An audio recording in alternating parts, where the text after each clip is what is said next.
SWR3.de.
Und dann die SWR3 Superbin. Ab Montag. Jeden Morgen, jede Stunde zwischen 5 und 9 in der Morningshow. Immer gegen Viertel nach. Und wer länger SWR3 hört, hat größere Gewinnchancen. Denn tagsüber geben wir Ihnen hier im Programm Tipps, die Ihnen wirklich weiterhelfen.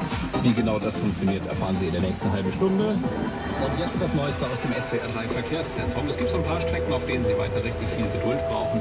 Damit Sie schnell ankommen, hat Simone Schniebler alle Infos. Hallo, Vorsicht auf der B30.